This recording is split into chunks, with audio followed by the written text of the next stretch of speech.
తీసుకుంటాను, అది అంతే. హలో ఓపెన్ చేసుకోండి.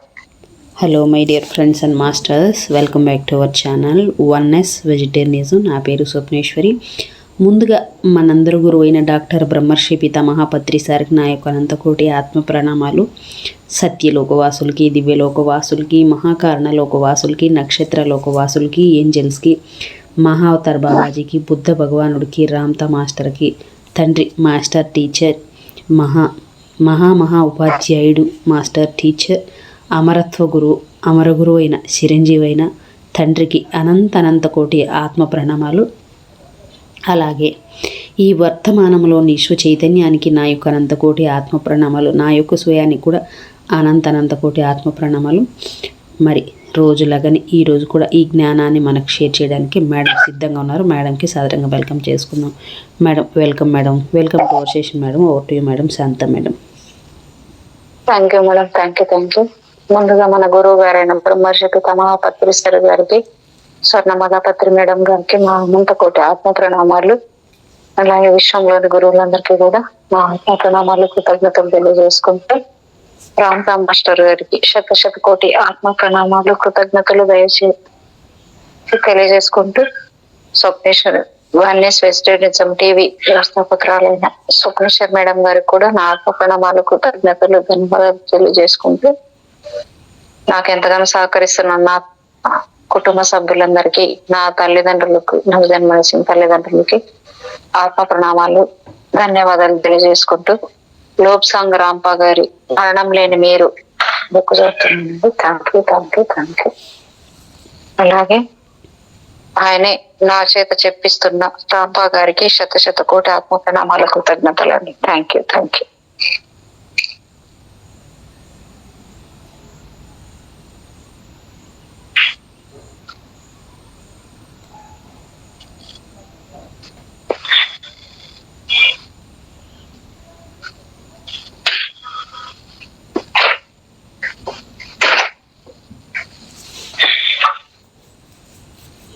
సూక్ష్మ శరీర యానం అనే విషయము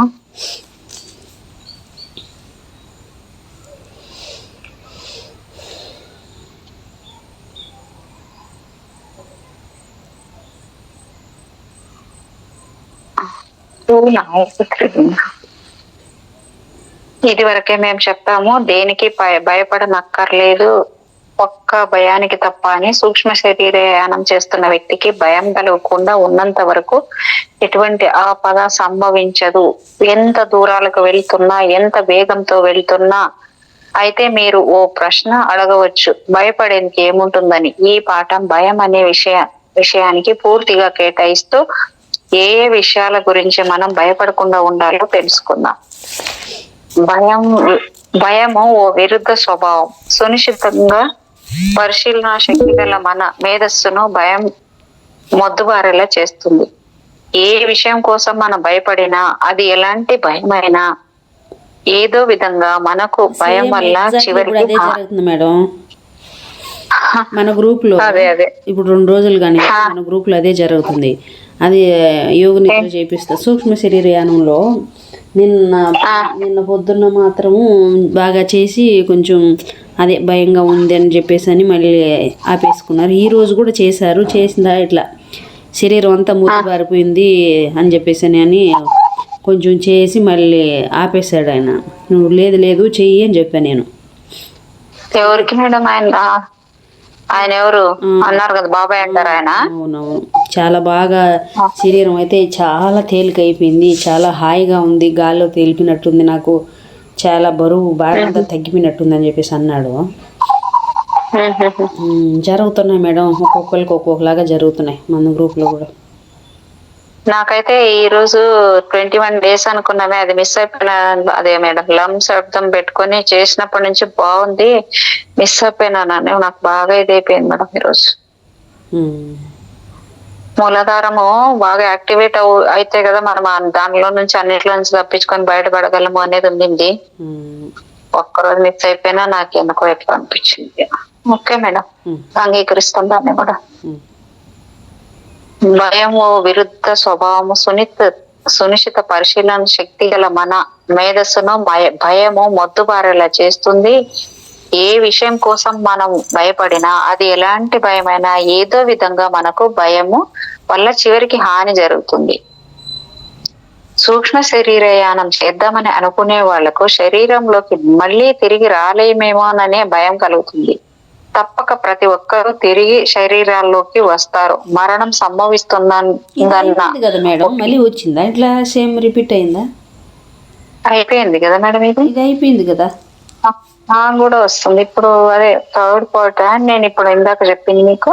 అవును, అదే మళ్ళీ మళ్ళీ అది ఇదైపోయింది కదా మేడం. అందుకు సూక్ష్మ శరీరం థర్డ్ 11వ అధ్యాయము 12వది చెప్పాలనుకుంటా. ఇది కూడా 13వది సూక్ష్మ శరీరం అనే విషయం ప్రాముఖ్యత సంతరించుకుంది కనుక అన్నట్టు గుర్తు నాకు కొంచెం గుర్తు. 13 అన్నట్టు 12:5 అన్నట్టు గుర్తు కొంచెం.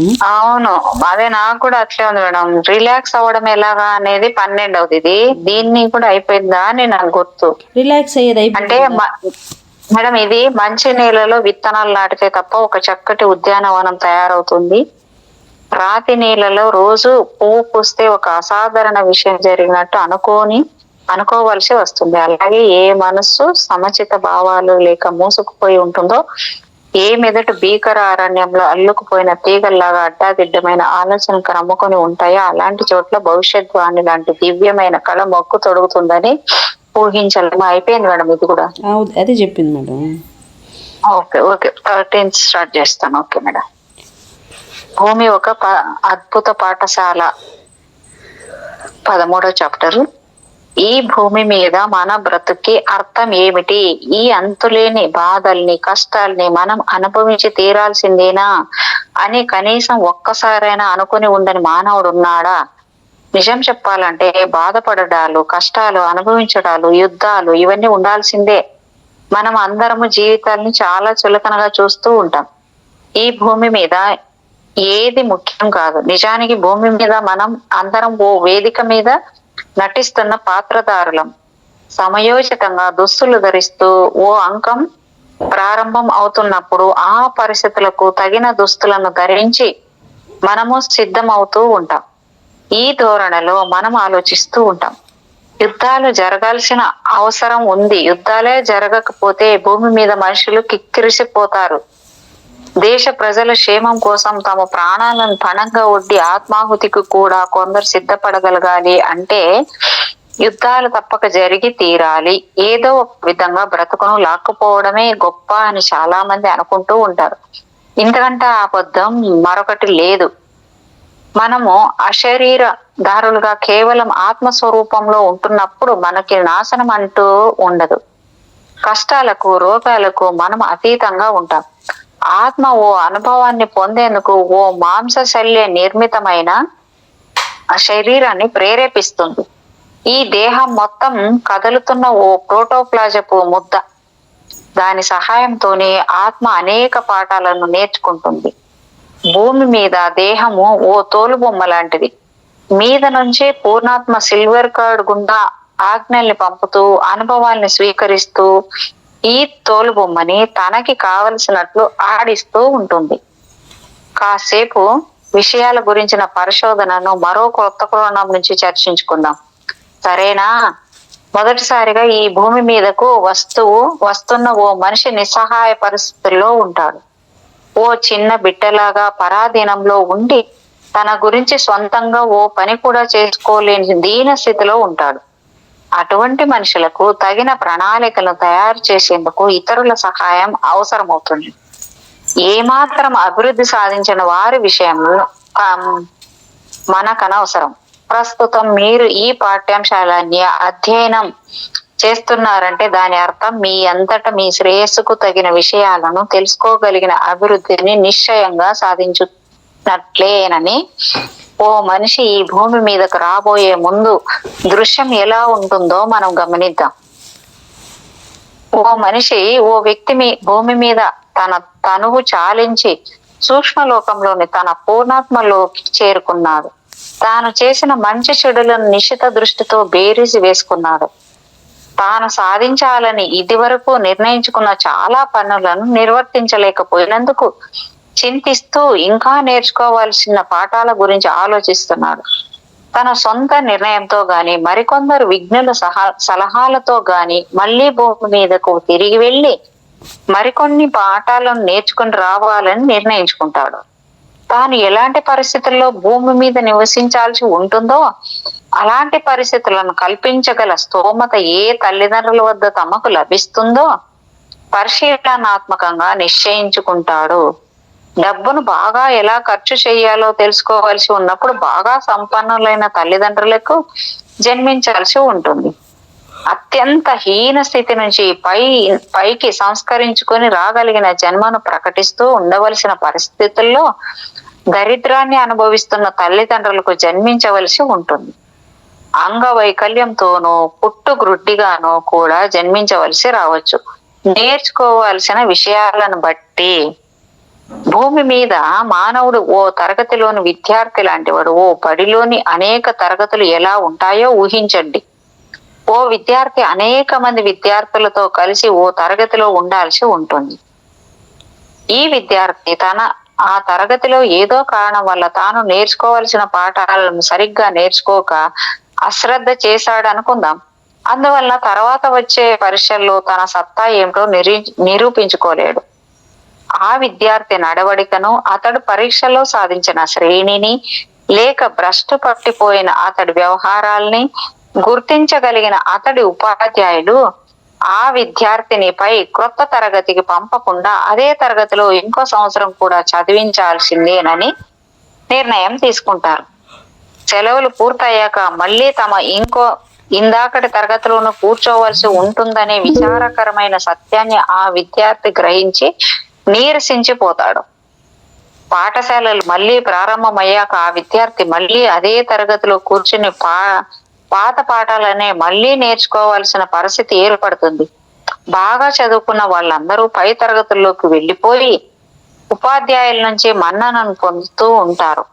క్రింది తరగతుల నుండి పైకి వచ్చిన కొత్త విద్యార్థుల ముందు తల వంచుకునే పరిస్థితి కప్పిపుచ్చుకుని తనకు పై తరగతికి వెళ్ళడం నిజానికి ఇష్టం లేదు కనుకనే తను ఉత్తీర్ణుడిని కాలేదని ప్రజ్ఞల్ని పలుకుతూ కాలం వెళ్ళబుచ్చే ప్రయత్నం చేశాడు అనుకుందాం. మళ్ళీ అతడిని పరీక్ష చేసిన ఉపాధ్యాయులందరూ కలిసికట్టుగా ఓ కఠోర నిర్ణయాన్ని తీసుకుని అతడిని తెలివిహీనుడిగా జమకట్టి ఇంకో పాఠశాలను వెతుక్కోమని సలహా ఇచ్చి తమ పాఠశాల నుంచి బయటికి గెంటేస్తారు. సక్రమంగా చదువుకుని అభివృద్ధి సాధిస్తూ ముందుకు పోతున్న విద్యార్థులకు పాఠశాలలో విద్యాభ్యాసం పూర్తయ్యే రోజు వస్తుంది. తర్వాత వాళ్ళ భవిష్యత్తు గురించి వాళ్ళు ఆలోచించాల్సిన అవసరం కలుగుతుంది.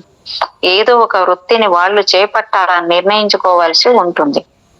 వాళ్ళ డాక్టర్లు కావాలన్నా, లాయర్లు కావాలన్నా, బస్సు డ్రైవర్లు కావాలన్నా అందుకు సంబంధించిన విషయాల్ని మళ్ళీ నేర్చుకోవాల్సి ఉంటుంది. మళ్ళీ క్రొత్త పాఠాలు ప్రారంభమవుతాయి, మళ్ళీ నేర్చుకోవాల్సి ఉంటుంది. ఓ డ్రైవర్ నేర్చుకోబోయే పాఠ్యాంశాలను ఓ డాక్టర్ కావాలనుకున్న విద్యార్థి అధ్యయనం చేయాల్సిన అవసరం రాదు. ఏ ఏ విషయాలలో తమ ప్రావీణ్యాన్ని సంపాదించుకోవాలనుకుంటున్నారో అందుకు తాము ఏం చెయ్యాలో తమ గురువులతో సంప్రదించి కర్తవ్యాన్ని నిర్ణయించుకుంటారు. పరలోకంలో కూడా ఇలాంటి పరిస్థితి నెలకొని ఉంటుంది. ఓ మనిషి భూమి మీద జన్మించడానికి ముందుగా కొద్ది నెలల ముందుగానే ఆ లోకంలో ఏదో ఒక చోట ఓ సభ ఏర్పాటవుతుంది. దేహాన్ని ధరించాలని అనుకుంటున్న జీవులు అక్కడి అందరి సలహాలను స్వీకరిస్తారు. ఏ పాఠాలను ఎలా నేర్చుకోవాలో నిర్ణయించుకుంటారు. భూమి మీద ఉపాధ్యాయులకు తమ విద్యార్థులకు తగిన సలహాలు ఏ విధంగా ఇస్తుంటారో ఈ లోకంలో కూడా అలాంటి హితవు చెప్పే పెద్దలు ఉంటారు.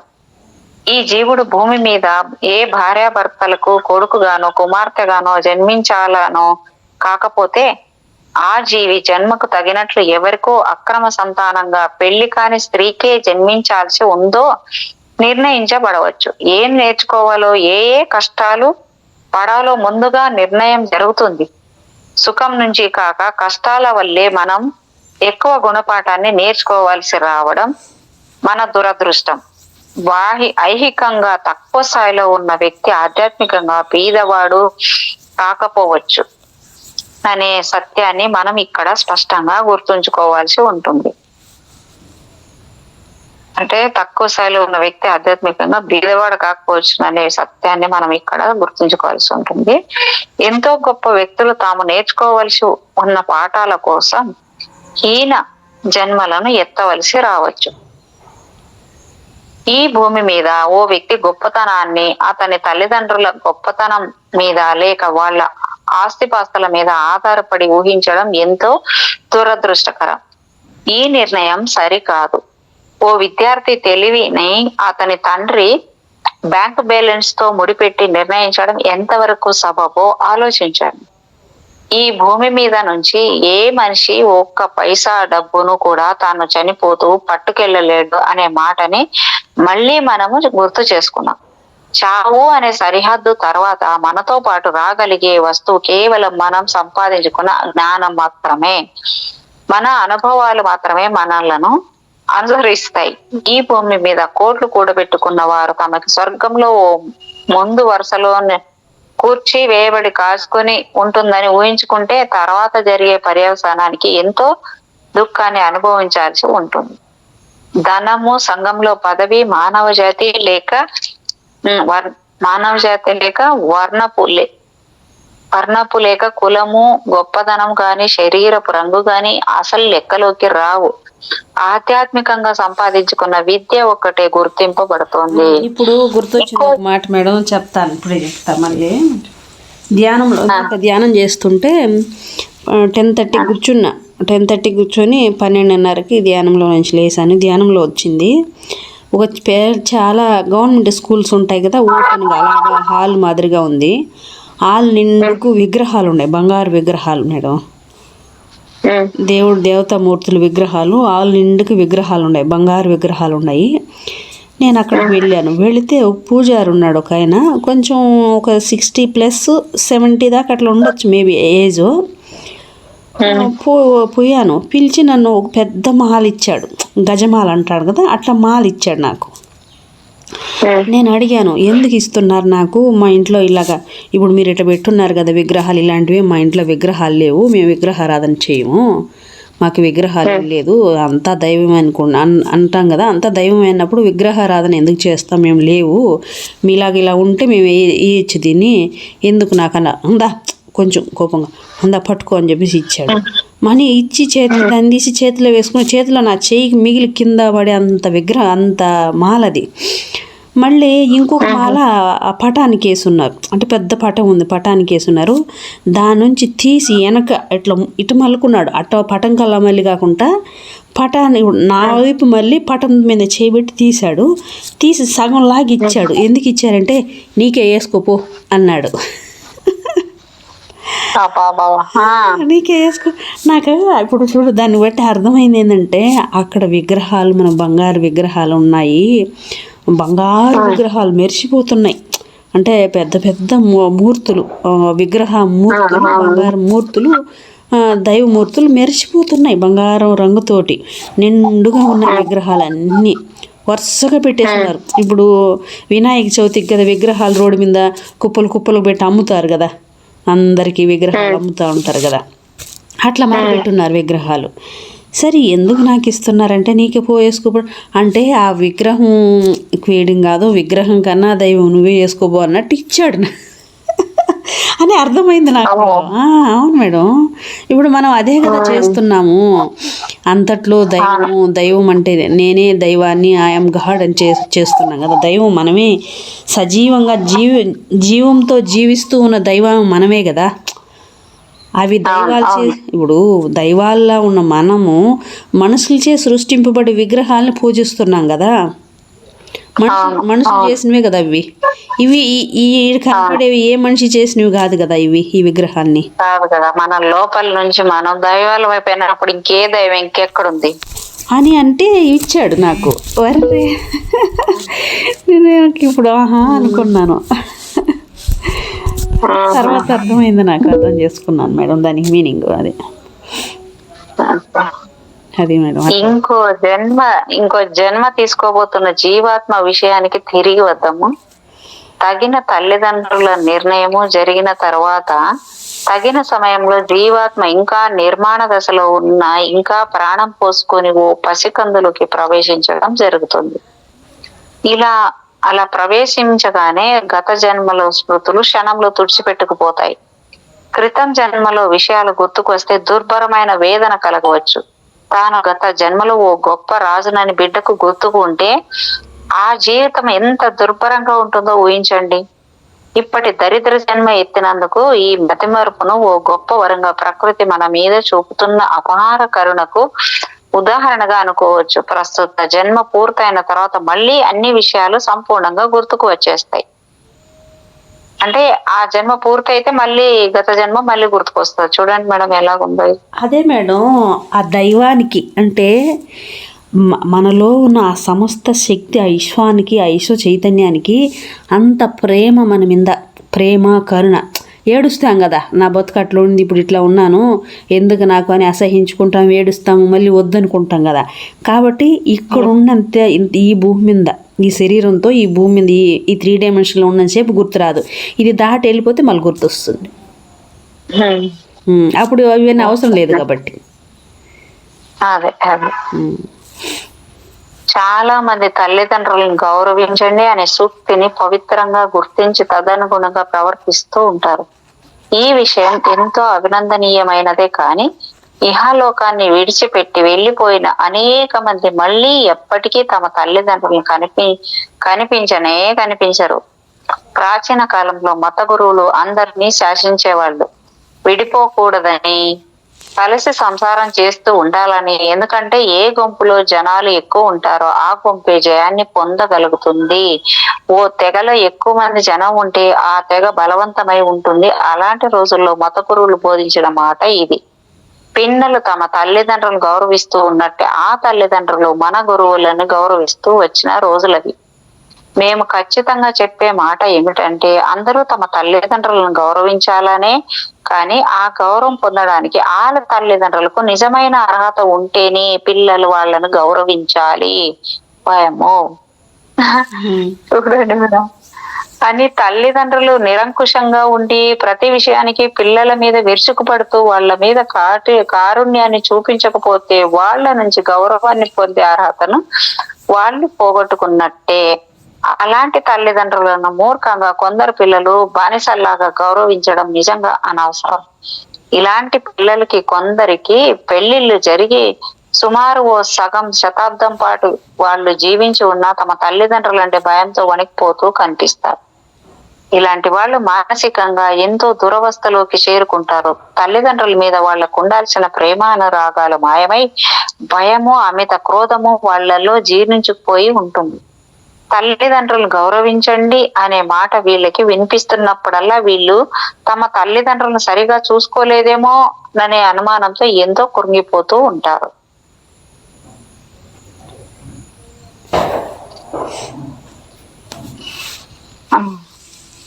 ఇలాంటి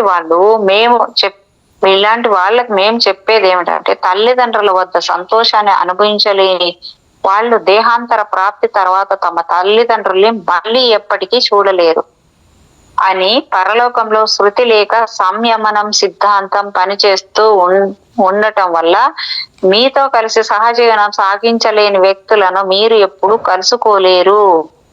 తాము విడిపోతే లోకులు ఏమంటారో అనే భయంతో కట్టుబడి ఉన్న బలవంతపు భార్యాభర్తలు ఇహలోకంలో మరణించిన తర్వాత పరలోకంలో ఎప్పటికీ కలుసుకోలేరు. అతడు లేక ఆమెను అంటే లేక మనమే తన స్వభావాన్ని పూర్తిగా మార్చుకుంటే తప్ప. అంటే మేడం ఇప్పుడు మనకి అది నేర్చుకోకపోతే మనకి మళ్ళీ ఆ జన్మ వస్తది అంటారు కదా మేడం చాలా చోట్ల. అవును, వాళ్ళతో కాదు కదా మేడం, వాళ్ళతో కాదు అంటే వాళ్ళతోనే వస్తది, వాళ్ళని స్వీకరించే వరకు అంటారు కదా మేడం. మరి అంటే అట్ట కాదు మేడం,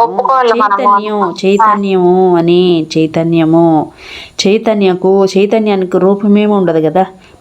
అలాంటి పరిస్థితినే తెచ్చుకుంటాం మళ్ళీ. ఆ వ్యక్తి కాకపోవచ్చు, వ్యక్తి ఇప్పుడు నేనున్నాను, నేను ఇదే శరీరాన్ని తీసుకుని మళ్ళీ రాను కదా, నేను వేరే శరీరాన్ని తీసుకుని కూడా వస్తాను. అర్థమవుతుంది కదా మీకు?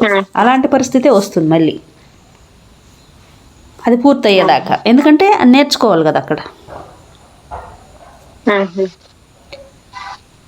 అది ఈ జన్మలో ఈ శరీరంతో ఉండొచ్చు. ఈ శరీరం అయిపోయినాక మళ్ళీ అదే శరీరంతో రారు కదా, వేరే శరీరంలో వేరే రూపంతో కూడా వస్తారు. మళ్ళీ ఆ ఫ్రీక్వెన్సీని, ఆ చైతన్యమే వస్తుంది అది కంప్లీట్ చేసుకోవడానికి. మీకు అనుమానం రాకుండా ఉండేందుకు గాను మళ్ళీ ఈ మాటను చెప్పాల్సి ఉంది. మీరు మీ తల్లిదండ్రులతో సఖ్యంగా ఉండలేకపోతే, వాళ్లతో సంతోషాన్ని పంచుకోలేకపోతే, ఒకరితో మరొకరు ఇమ్మడలేకపోతే తర్వాత ఏ లోకంలోనూ మీరు పరస్పరం కలుసుకోలేరు. బంధువులకు, భార్య భర్తలకు కూడా ఈ సూత్రం పరివర్తిస్తుంది. పరస్పరం ఒత్తిక, శృతి కలిగి ఉన్నప్పుడే ఇద్దరు కలిసి సహజీవనం చేయగలరు. జీవుడు శరీరాన్ని ధరించడానికి ఇది ఒక కారణం. పరస్పర విరుద్ధమైన ఆలోచనతో కూడిన రెండు శరీరాలు ఒకదానికి మరొకటి దగ్గరై పడే ఘర్షణ ద్వారా వారిలోని ఎత్తుపల్లాలు చాలా వరకు సమతుల్యం చెందగలుగుతారు. ఈ పరస్పర అవగాహన పెంపొందుతుంది.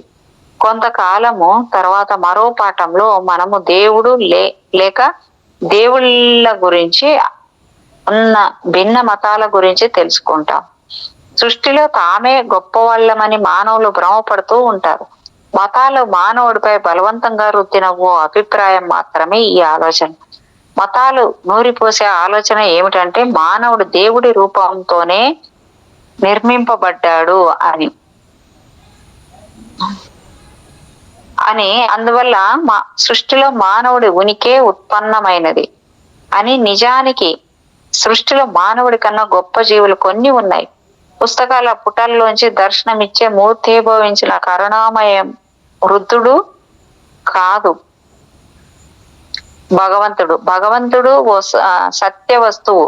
నిత్య జీవితంలో మనకు మార్గదర్శకుడుగా ఉంటాడు తప్ప మనం పుస్తకాల్లో చదువుకునే పద్ధతిలోనే భగవంతుడు ఉండాల్సిన అవసరము లేదు. చివరిగా ఈ పాఠ్యాంశంలో చర్చించబడిన విధంగా మీ తల్లిదండ్రులతో, మీ సహచరితో, మీ బంధువులతో మీకున్న సంబంధాన్ని గురించి ఆలోచించండి. మీకు అందరితో సఖ్యంగా ఉంటున్నారా? నిజమేనా? లేక విడిపోయి ఉంటున్నారా? వీళ్ళలో ఎవరితోనైనా జీవితాంతం వరకు కలిసి జీవించగలగడం మీకు సాధ్యమేనా? మీ బాల్యంలో మీరు మీ బడిలో చదువుకుంటూ ఉన్నప్పుడు మీతో పాటు కొందరు ఉపాధ్యాయులు కొందరు ఉండేవారు కదా. మీ ఉపాధ్యాయులను ఎంతో గౌరవించవలసి వచ్చేది. ఆ ఉపాధ్యాయులు ఎప్పటికీ మీతో పాటు ఉండలేరు కదా.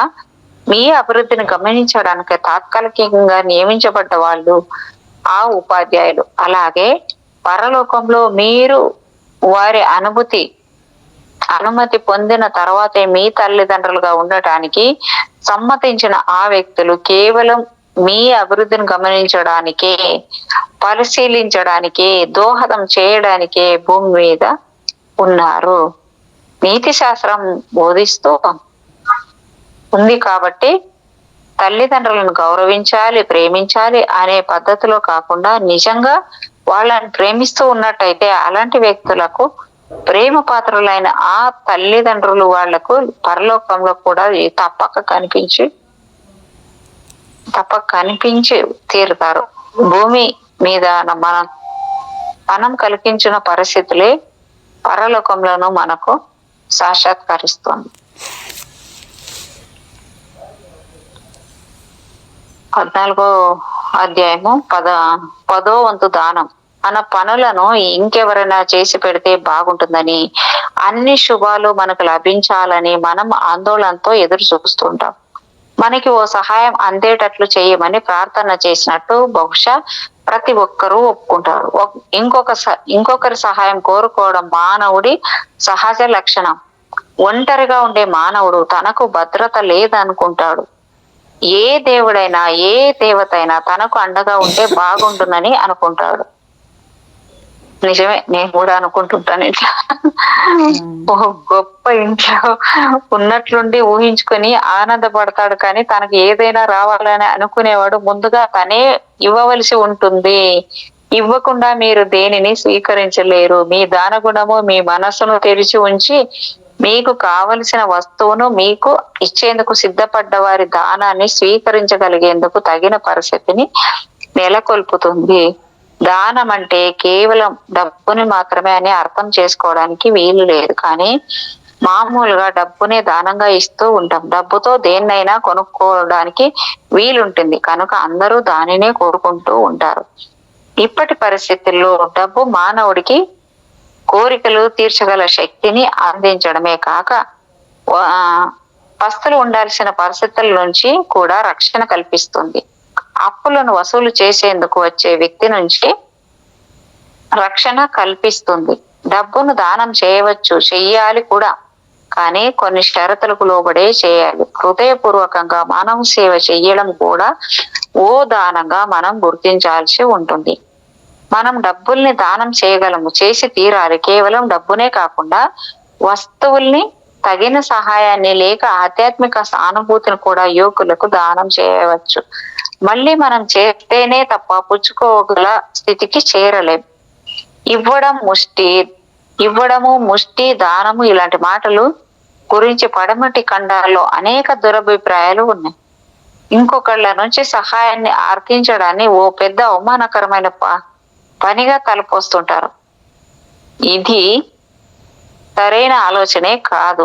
ఈ భూమి మీద మనం ఉన్నప్పుడు డబ్బు మనకు పనికి వచ్చేందుకు నిర్దేశింపబడ్డ ఓ వస్తువు మాత్రమే. ఓ రాతి ఖజానాలో దాన్ని బంధించడం కన్నా ఇతరుల మేలు కోసం ఖర్చు చేస్తూ మనం సంతోషాన్ని, ఆధ్యాత్మిక అభివృద్ధిని కూడా పొందవచ్చు.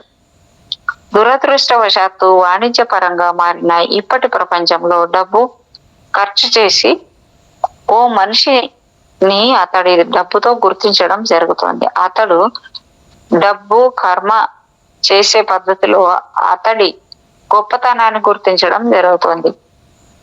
అదనంగా మెరిసే దుస్తుల్ని ధరించి ఆడంబరంగా తన గొప్పలను నిరూపించుకునే విధంగా దానాలు చేసే వాళ్ళు ఆధ్యాత్మిక వాదులు కారు, దయాగుణం ఉన్న వాళ్ళు కారు.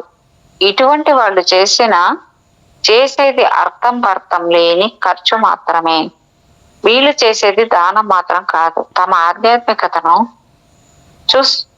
చూసుకోవడానికే, తమ గొప్పను ప్రదర్శించుకోవడానికే ఈ ఖర్చును వాళ్ళు చేస్తుంటారు.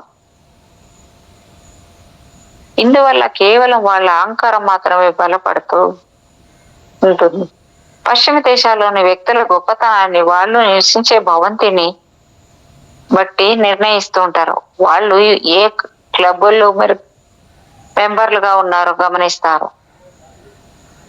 గొప్ప వాళ్ళు గొప్ప క్లబ్బులకే వెళ్తుంటారు కదా. ఈ లోకం నిజంగా గ్రుడ్డిని అక్కడ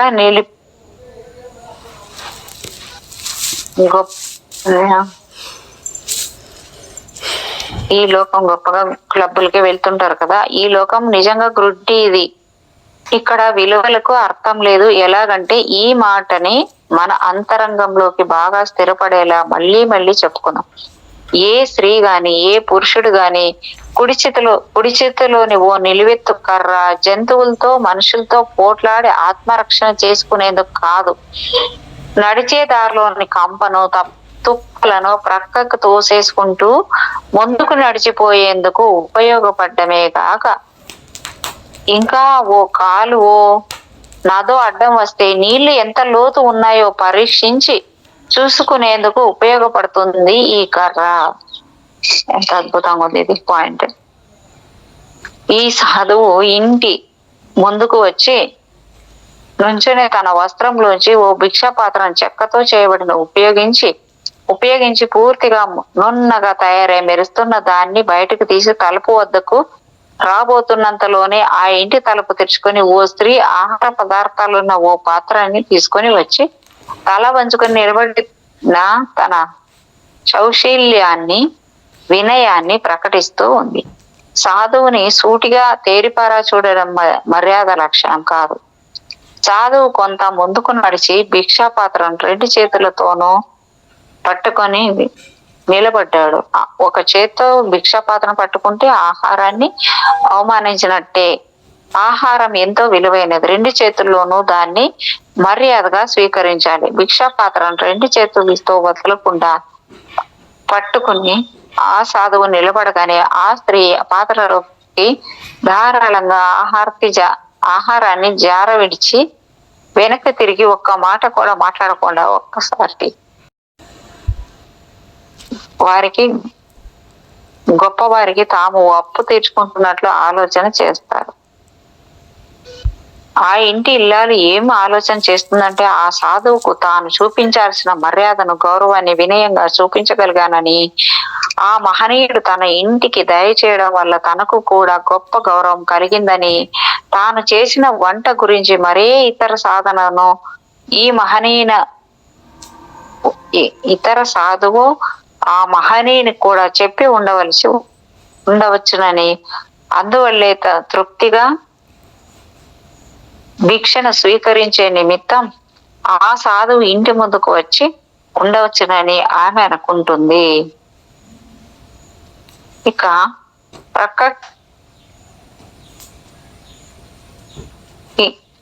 ప్రక్క ఇల్లు కిటికీల్లోంచి చూస్తున్న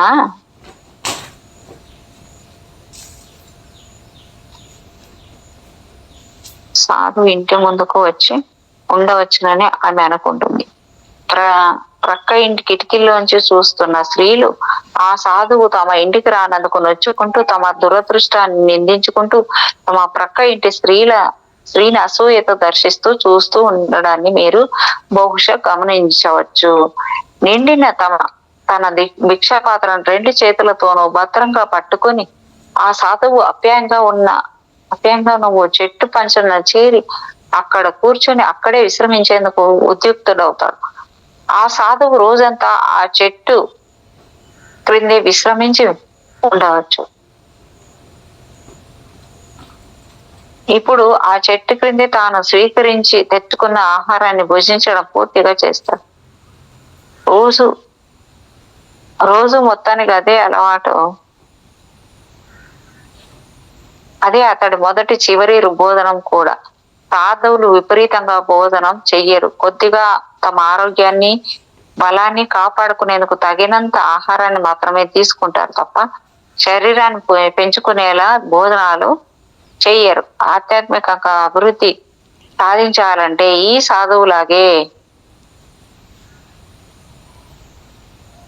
సాధువులాగే మితంగా తినాలి. విపరీతంగా తినేసి తమ ఆత్మని బంకమట్టితో బంధించే ప్రయత్నం చెయ్యకూడదు. ఇప్పుడు భోజనం చేసిన ఆ సాధువు తనకు భోజనం లభించినందుకు విశ్వాసంతో తబ్బిబ్బయ్యాడని మనం అనుకునేవానికి వీలు లేదు.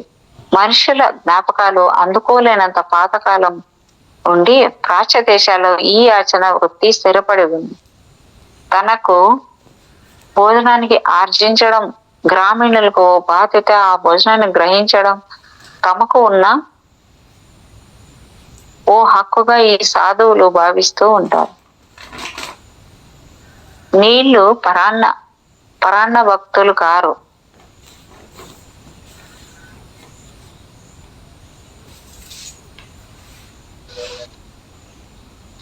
ఆ ఉదయం నుంచి ఆ సాధువు ఆ వ్యక్తి క్రిందే నివసిస్తూ కావలసిన వారికి తన సేవలను అందించేందుకు సిద్ధంగా ఉండడాన్ని మనము గ్రహించాలి. కొంతమందికి ఆత్మతృప్తి కావాలి, కొందరికి ఓదార్పు కావాలి, తమ బంధువుల్లో ఎవరికో ఆరోగ్యం బాగా ఉండకపోవడం వల్ల కొందరికి ఓ ఉత్తరాన్ని వ్రాయించుకోవాల్సిన అత్యవసర పరిస్థితి ఉండవచ్చు.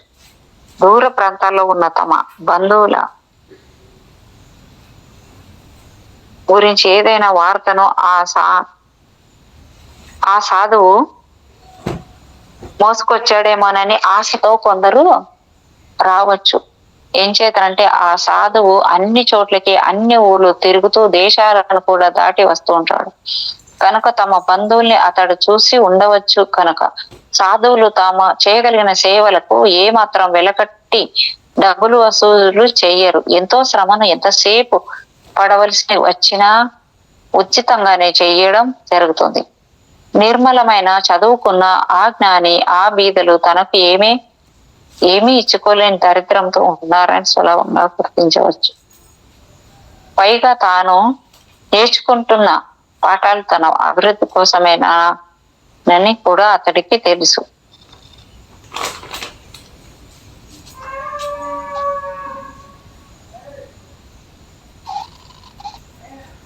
పైగా తాను నేర్చుకుంటున్న పాఠాలు తన అభివృద్ధి కోసమేనని కూడా అతనికి తెలుసు. అసలు పాఠాలు నేర్చుకోవడానికి అతడు భూమి మీదకు వచ్చినట్లు ఆ సాధువు గుర్తించగలడు. శరీర కష్టంతో డబ్బులు సంపాదించుకోవడం కోసం కాదు.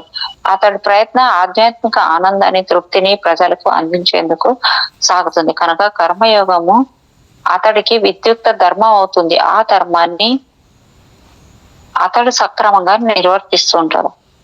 కనుకనే అందరూ అతడికి రుణపడి ఆ రుణాన్ని కొంతైనా తీర్చుకోవడానికి చేసే ప్రయత్నంగా ఆ సాధువుకు కొంత భోజనం పెట్టి ప్రయత్నం చేస్తారు. ఆ భోజనమే ఆ సాధువు శరీరాన్ని ప్రాణంతో నిలబెట్టి ఉంచుతుంది. భోజనం తర్వాత ఆ సాధువు కొంతసేపు విశ్రాంతి తీసుకుంటాడు. తర్వాత లేచి నూనెటి మట్టితో తోమి తన భిక్షాపాత్రను శుద్ధి చేసుకొని చేతికర్రను పట్టుకొని రాత్రే బహుశా చక్కటి వెన్నెల్లో మరో ప్రదేశానికి పయనం ప్రారంభిస్తాడు. ఎంతో దూరం ప్రాంతాలకు కూడా చకచక నడుస్తూనే పయనిస్తాడు. మధ్య మధ్యలో అతి తక్కువగా నిద్రిస్తాడు. ప్రపంచంలో బౌద్ధ మతం ఉన్న అన్ని దేశాల్లోనూ ఈ విషయం గౌరవించే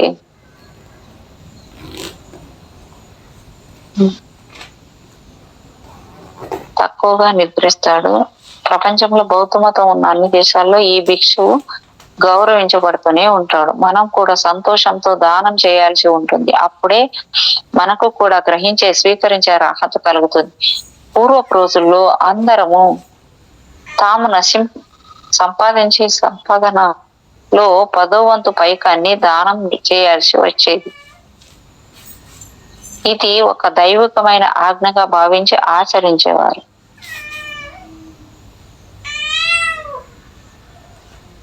టెన్త్ 10వ తరగతి 10వ వంతు అనే ఆంగ్ల పదం చివరికి టిత్ గా రూపాంతరం చెందింది.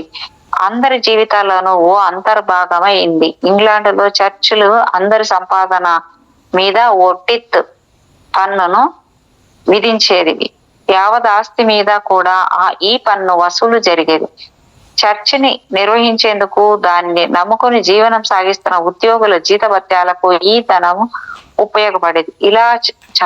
ఇలా చాలా కాలం జరగక పలువురు భూస్వాములు గగ్గోలు పెట్టి ఇంగ్లీష్ కోర్టులో వ్యాఖ్యలు నడిపారు.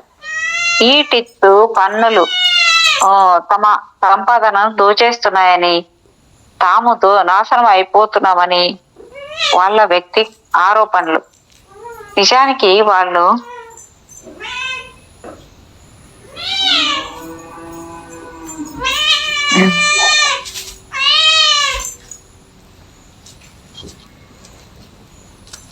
ఈ టిత్ పన్ను తమ సంపదను దోచేస్తున్నాయని, తాము నాశనం అయిపోతున్నామని వాళ్ళ ఆరోపణలు.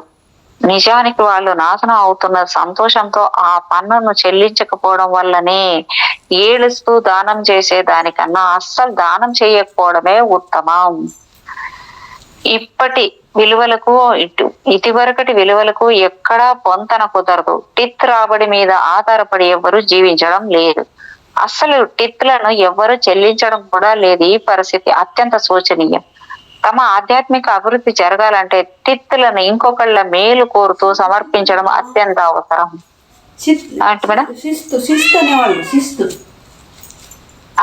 అంటే అది పన్ను శిస్తు కాదు మేడం. ఇది టిత్ అంటే టిప్స్ ఇస్తాం చూడండి, మనం ఎవరికన్నా ఏదన్నా ఇచ్చేదాన్ని, దాని గురించి ఇచ్చాడు ఇక్కడ.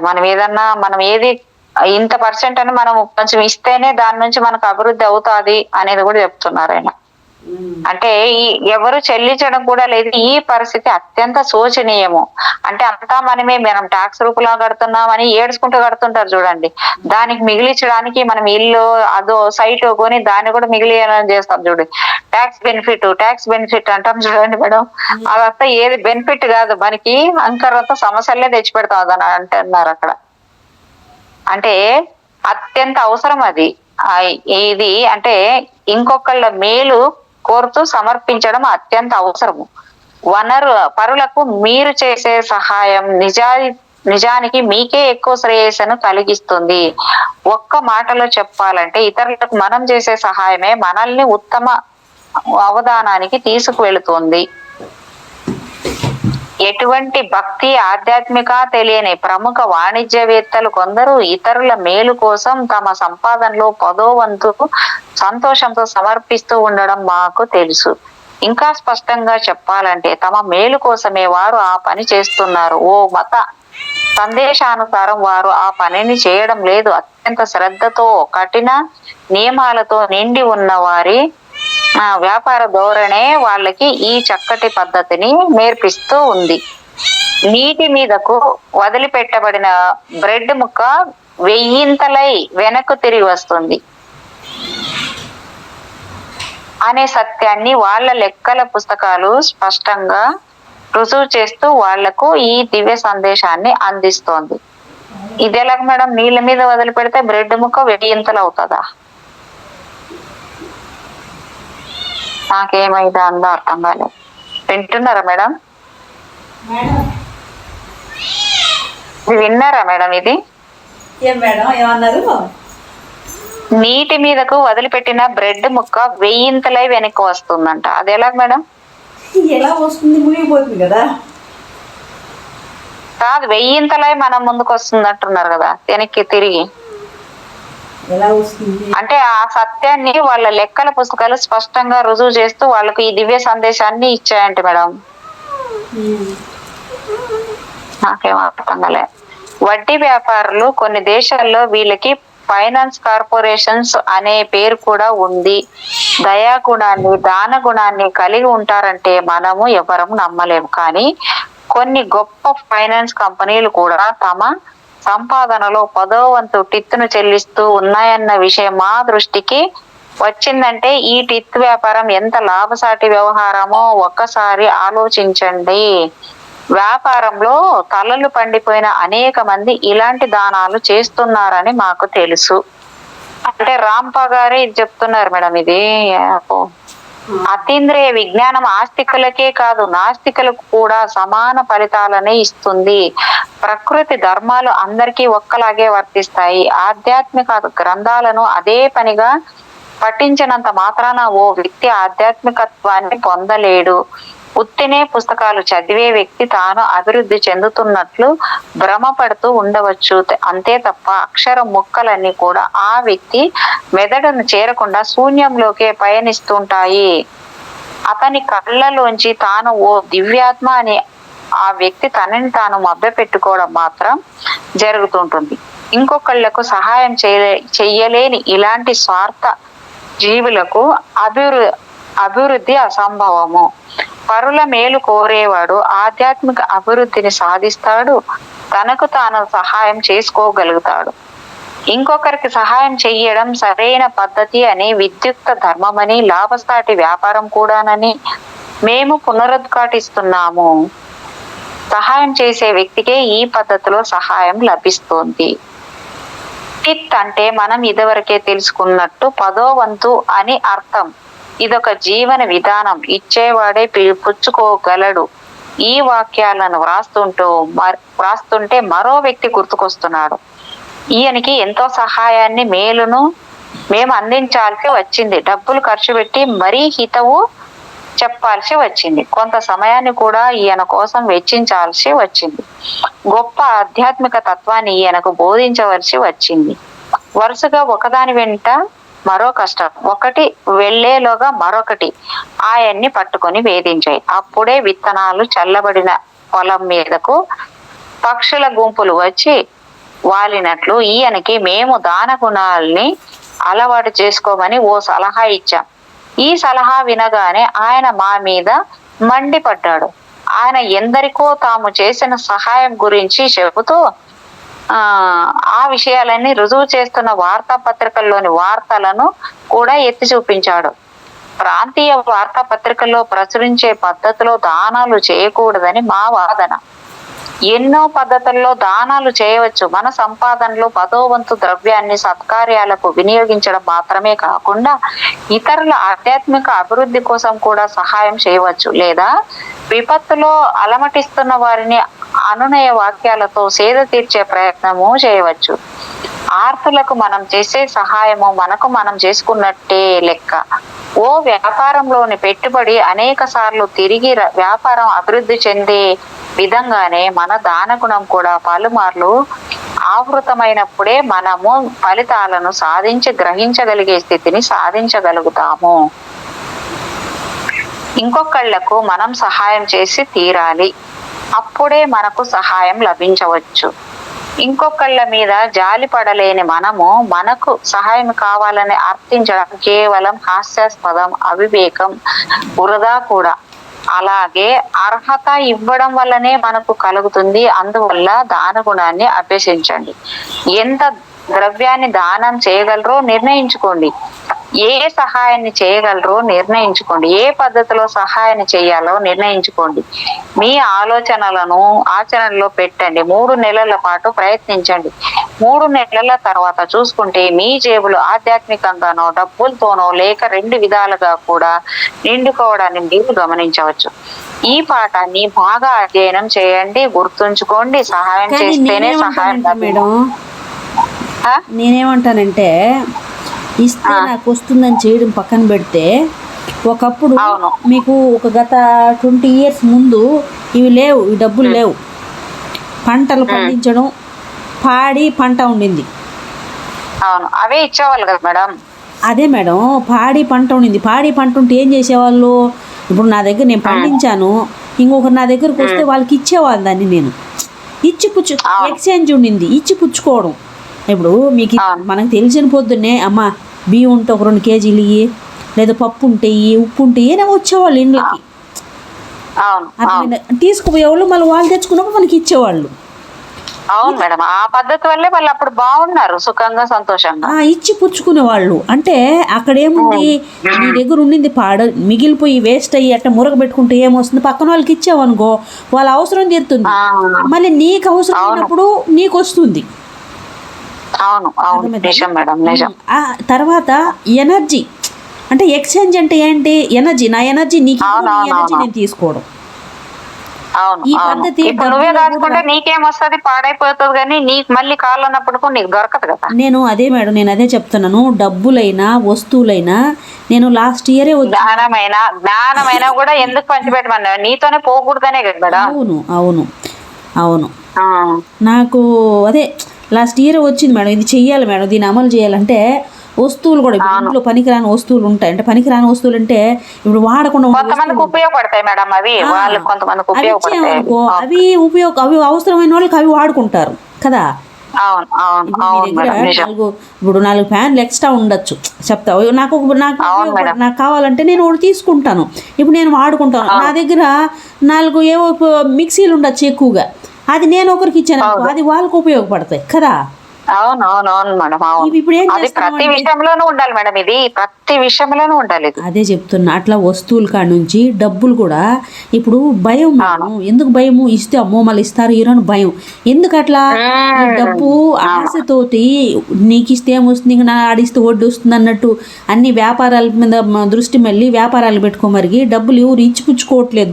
భయం ఇస్తే ఎగ్గొట్టేస్తారనేసి ఇస్తారో మేడం. ఎగ్గొట్టిన కూడా ఉన్నారు కదా మేడం, అట్లా కూడా మిస్యూజ్ అయినాయి కదా పాపం. అవును నిజమే. ఎందుకు అలా అయింది? డబ్బు డబ్బు డబ్బు డబ్బు అని డబ్బు వ్యామోహంలో పడి అంత డబ్బుతోనే కొలతలు వచ్చాయి. ఇక్కడ మనుషులతో ప్రేమాభిమానాలతో వస్తువులతో కొలతలు పోయినాయి, డబ్బుతో కొలతలు వచ్చాయి. కాబట్టి డబ్బు ప్రాముఖ్యత, కాబట్టి మనుషుల కన్నా ప్రేమల కన్నా బంధుత్వాల కన్నా డబ్బు విలువ చేస్తున్నారు. డబ్బులతో కొలత వచ్చింది కదా, కాబట్టి అదే ముఖ్యమని ప్రేమలు అభిమానాలు ఈ కుటుంబాలు ఇవన్నీ ఏం ఎక్కువ కాదు, డబ్బు ఉంటేనే అన్ని అని చెప్పేసి కాబట్టి ఎగ్గొట్టేస్తున్నారు. వెనుక ముందు చూడకుండా ఎగ్గొట్టేస్తున్నారు. ఎందుకంటే ఇది ఉంటే నాకు గౌరవం దక్కుతుంది అని, విలువని, డబ్బుతోని నేను అన్ని సంపాదించుకోవచ్చు అని. అది దాంతో ఎన్ని పోగొట్టుకున్నాం అనేది మాత్రం గుర్తించట్లేదు కదా. అవును అవును. ఎందుకంటే అది డబ్బు డబ్బు డబ్బు ఒక్క దగ్గర కాదు. అయితే నేనేమంటానంటే మన నుంచే రావాలి మార్పు అనేది. ఇప్పుడు నా నుంచి ఇప్పుడు అవును మేడం, అవును మేడం, ఒక్కరి నుంచి అవును మొదలయ్యి అది అందరికి ఇప్పుడు నేను అందుకే ఒక గ్రూప్, నేను ఎందుకంటే దీనికి ఒక గ్రూప్ పెడదాం అనుకున్నా, ఒక వాట్సాప్ గ్రూప్ పెట్టి ఇప్పుడు నా దగ్గర ఏ ఎక్స్ట్రా ఉన్నాయి నేను అందరికి ఇస్తా డిస్ట్రిబ్యూట్. ఇప్పుడు అవి వేస్ట్ సామాన్లు అవును మేడం, పడేస్తున్నాం. అది చాలా మేలు, ఇంకా ఇంకా మంచి పని మేడం అది. ఇప్పుడు బట్టలు కావచ్చు, ఇంట్లో సామాన్లు అవును కావచ్చు, వేస్ట్ సామాన్లోకి వేసేస్తున్నాం, తూకానికి పారేస్తాం. అవును ఏమొస్తుంది? అవును అవును. ఇస్తే ఉపయోగించుకుంటారు కదా, ఉమ్. వాళ్ళ దగ్గర ఉండింది. అట్లా ఒకరి నుంచి ఒకరి నుంచి ఇట్లా మనం చేయడం, మనకు తెలిసిన వాళ్ళ దగ్గర చేయించడం, మనకి చేయడం తెలిసిన వాళ్ళ దగ్గర చేయించడం, ఇట్లా పోయి అవునవును, అవసరమైన వాళ్ళకి ఏది ఉందో వాళ్ళకి వాళ్ళు ఎవరైనా అడిగేటట్టు కూడా ఉండి వాళ్ళతో తీసుకోవాలి మేడం. తీసుకోండి. ఇప్పుడు వాళ్ళకి అవసరం ఉంది, మనం ఇస్తాం కదా, అట్లా మాదిరిగా అందరికీ ఉపయోగపడుతుంది. అందరికీ ఇక్కడ ఎనర్జీ, ఇక్కడ వస్తువులు కాదు, అవును ఎనర్జీ ట్రాన్స్ఫర్ చేస్తున్నాం, స్ప్రెడ్ అవుతుంది. అవును మేడం, అవును. అప్పుడు ఆ భయం, ఫియర్ అది ఇప్పుడు గుజురికి పోయిందంటే అది అనగొట్టి పగలగొట్టి పోతుంది, అది కొత్త వస్తువుగా తయారవడానికి పోతుంది. కానీ దాని నుంచి వాళ్ళు ఏం బాగైతుంది మేడం దాంట్లో, గుజురికి పోయిన దాంట్లో. అంటే మరీ పనికిరానివి, మరీ వేస్ట్ అయిపోయి తుక్కు అయిపోయినవి ఒకప్పుడు అటు ఉండేటివి. ఏంది, ఒకటే ఉండేది. బట్టలు అనుకో 2 జతలు 3 జతలు లేదా 4 జతలు ఉండేటివి. సామాన్లు అనుకో అప్పుడు ఎవరు ఇచ్చేకి రాదు. ఇప్పుడు సామాన్లు అనుకో ఏ 1 4 3 5 10 ఉండేటివి. అవే కడిగి, అవే తోమి, అవే వాడు దాచిపెట్టుకుని. ఇప్పుడు అట్లా కాదు కదా. ఎక్కడ చూసినా బట్టలే, ఎక్కడ చూసినా సామాన్లే, ఎక్కడ అన్ని ఉంటున్నాయి, ఎక్కువ ఉంటున్నాయి, దండిగా ఉంటున్నాయి. ఎంత లేనోళ్ళు అన్ని సమకూర్చుకోగలిగేంత ఉన్నారు కదా. ఇప్పుడు మిగిలిపోయి ఇంట్లో మనుషులు పెట్టుకొని చేయించుకోవాల్సిన పరిస్థితికి వచ్చేసింది, చేసుకోలేక. ఎక్కడ మనుషుల కన్నా వస్తువులు ఎక్కువ ఉంటున్నాయి ఇండ్లలో ఇప్పుడు. అవును మేడం, నిజం. మనుషులు ఒకరిద్దరు ఉంటే ఇంటి నిండా ఎన్ని సామాన్లు, దాన్ని మెయింటైన్ చేయడం ఎంత కష్టంగా ఉంటుందో. అది అవి పోవాలి మేడం. అందుకని దాన్ని నేను లాస్ట్ ఇయర్ అనుకున్నా, ఇంకన్నా దాన్ని గ్రూప్ ఫామ్ చేసి ఇవన్నీ స్ప్రెడ్ చేయాలి. మన దగ్గర ఉన్న స్ప్రెడ్ చేయాలా లేని మేడం, అది ఒక నిజంగా అంటే దాన్ని స్ప్రెడ్ చేయడం కాదు, అమలు పరచండి. అదే మేడం, చెయ్యాలి మేడం దాన్ని. ఇప్పుడు ఒక 10 మంది ఉన్నాం మేడం. ఇప్పుడు చిట్టీలు వేసుకుంటారు. చిట్టీలు అంటే ఏంటి, ఇట్లా ఇప్పుడు తీసుకుంటారు వాళ్ళు, దాన్ని మార్చుకుంటారు, ఇంకొకరు కావాలంటే ఎత్తుకుంటారు, పాడుకుంటారు, మళ్ళీ వాళ్ళు కడుతుంటారు. ఇదే కదా చిట్టి అంటే. దీంట్లో అది ప్రాపంచికంగా కాకుండా మనం ఆధ్యాత్మికంగా ఈ జ్ఞానంతో ఉంటూ ఆ డబ్బు ఈదో దూరంతో కాకుండా చూసుకోకుండా మన అవసరానికి ఇచ్చారు, గ్రాటిట్యూడ్ తెలియజేసుకుంటూ మళ్ళీ నేను ఇంకొకరికి అవసరానికి నేను ఇవ్వాలి. ఇప్పుడు నేను తీసుకుని నేను వాడుకుని ఎంత హాయిగా వాడుకున్నాకు నేను ఎంత అమ్మయ్య అని ఆనందపడ్డాను. ఆ ఆనందాన్ని నేను ఇంకొకరు పంచాలి, ఒక్కొక్కరు ఇచ్చి పుచ్చుకోవడం. అర్థమైంది? ఏమి దాచుకొని దోచుకొని మార్చుకోవడం కాదు. ఇప్పుడు మీకు అవసరం నా దగ్గర ఉండి ఇచ్చాను, నాకు అవసరం మీ దగ్గర ఉండి తీసుకున్నాను, ఇంకొకరికి అట్లా ఒకరికొకరు ఉపయోగపడుతుంది. డబ్బు ఇక్కడెక్కడ చాలకపోవడం అంటూ లేదు మేడం, లేకుండా లేదు సృష్టిలో డబ్బు. అర్థమైందా? ఉంది. కానీ చూడండి, మన ప్రపంచంలో అసలు ఎంత డబ్బులు ఉన్నా ఇది కొంతమంది దగ్గర మాత్రమే ఉంది, అందరి దగ్గర సరిపోయేంత లేదు.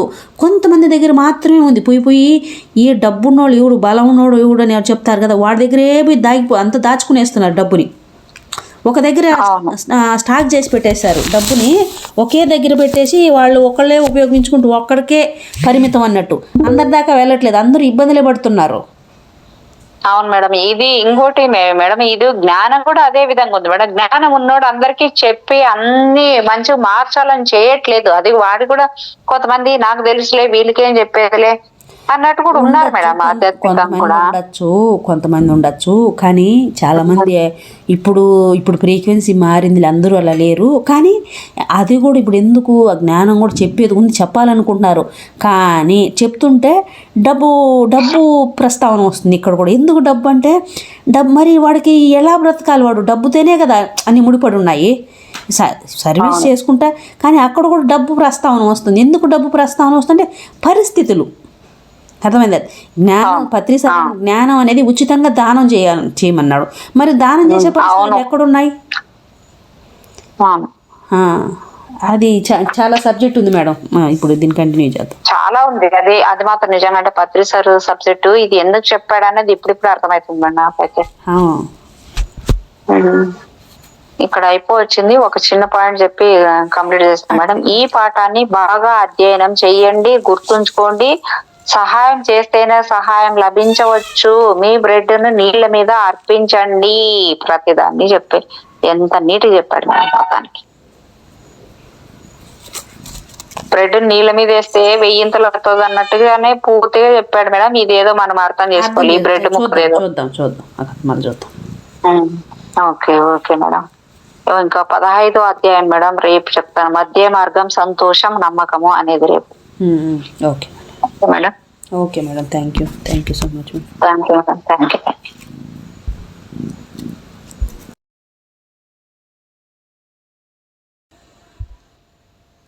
వారికి గొప్పవారికి తాము అప్పు తీర్చుకుంటున్నట్లు ఆలోచన చేస్తారు. ఆ ఇంటి ఇల్లాలు ఏం ఆలోచన చేస్తుందంటే ఆ సాధువుకు తాను చూపించాల్సిన మర్యాదను గౌరవాన్ని వినయంగా చూపించగలిగానని, ఆ మహనీయుడు తన ఇంటికి దయచేయడం వల్ల తనకు కూడా గొప్ప గౌరవం కలిగిందని, తాను చేసిన వంట గురించి మరే ఇతర సాధనను ఈ మహనీయున ఇతర సాధువు ఆ మహనీయుని కూడా చెప్పి ఉండవచ్చునని, అందువల్లే తృప్తిగా భిక్షను స్వీకరించే నిమిత్తం ఆ సాధువు ఇంటి ముందుకు వచ్చి ఉండవచ్చునని ఆమె అనుకుంటుంది. ఇక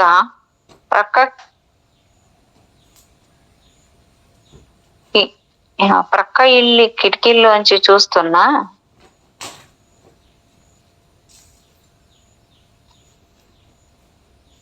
సాధువు ఇంటి ముందుకు వచ్చి ఉండవచ్చునని ఆమె అనుకుంటుంది.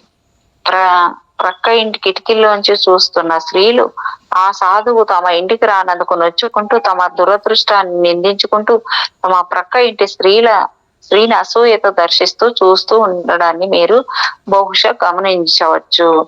నిండిన తన భిక్షా పాత్రను 2 చేతులతోనూ భద్రంగా పట్టుకొని ఆ సాధువు అప్యాయంగా నువ్వు చెట్టు పంచన చేరి అక్కడ కూర్చొని అక్కడే విశ్రమించేందుకు ఉద్యుక్తుడవుతాడు.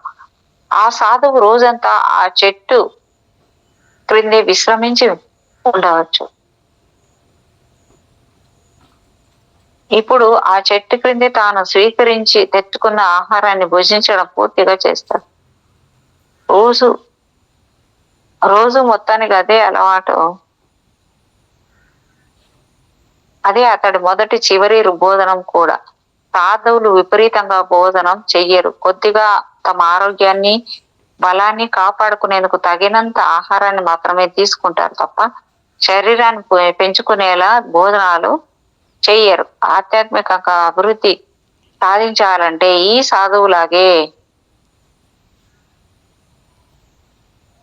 సాధువులాగే మితంగా తినాలి. విపరీతంగా తినేసి తమ ఆత్మని బంకమట్టితో బంధించే ప్రయత్నం చెయ్యకూడదు.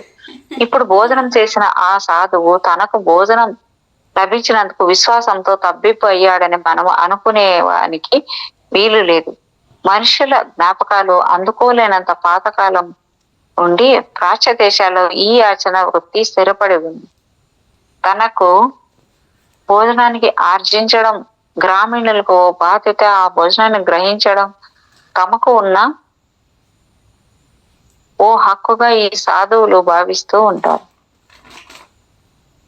నీళ్లు పరాన్న భక్తులు కారు.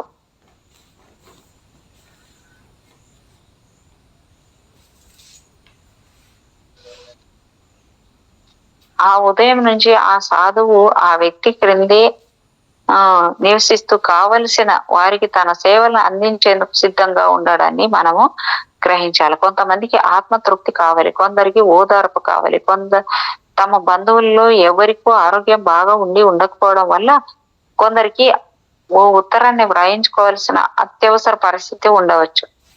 దూర ప్రాంతాల్లో ఉన్న తమ బంధువుల గురించి ఏదైనా వార్తను ఆ సాధువు మోసుకొచ్చాడేమోనని ఆశతో కొందరు రావచ్చు.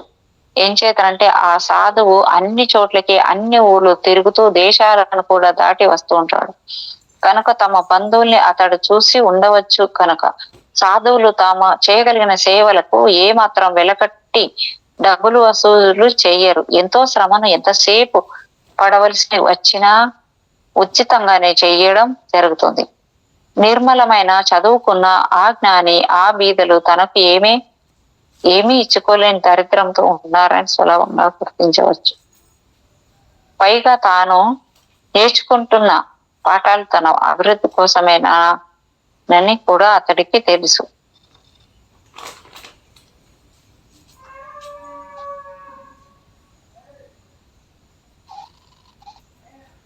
పైగా తాను నేర్చుకుంటున్న పాఠాలు తన అభివృద్ధి కోసమేనని కూడా అతనికి తెలుసు. అసలు పాఠాలు నేర్చుకోవడానికి అతడు భూమి మీదకు వచ్చినట్లు ఆ సాధువు గుర్తించగలడు. శరీర కష్టంతో డబ్బులు సంపాదించుకోవడం కోసం కాదు. అతడి ప్రయత్న ఆధ్యాత్మిక ఆనందాన్ని, తృప్తిని ప్రజలకు అందించేందుకు సాగుతుంది. కనుక కర్మయోగము అతడికి విద్యుక్త ధర్మం అవుతుంది. ఆ ధర్మాన్ని అతడు సక్రమంగా నిర్వర్తిస్తుంటాడు. కనుకనే అందరూ అతడికి రుణపడి ఆ రుణాన్ని కొంతైనా తీర్చుకోవడానికి చేసే ప్రయత్నంగా ఆ సాధువుకు కొంత భోజనం పెట్టి ప్రయత్నం చేస్తారు. ఆ భోజనమే ఆ సాధువు శరీరాన్ని ప్రాణంతో నిలబెట్టి ఉంచుతుంది. భోజనం తర్వాత ఆ సాధువు కొంతసేపు విశ్రాంతి తీసుకుంటాడు. తర్వాత లేచి నూనెటి మట్టితో తోమి తన భిక్షాపాత్రను శుద్ధి చేసుకొని చేతికర్రను పట్టుకొని రాత్రికి రాత్రే బహుశా చక్కటి వెన్నెల్లో మరో ప్రదేశానికి పయనం ప్రారంభిస్తాడు. ఎంతో దూరం ప్రాంతాలకు కూడా చకచక నడుస్తూనే పయనిస్తాడు. మధ్య మధ్యలో అతి తక్కువగా నిద్రిస్తాడు. ప్రపంచంలో బౌద్ధ మతం ఉన్న అన్ని దేశాల్లోనూ ఈ విషువు గౌరవించే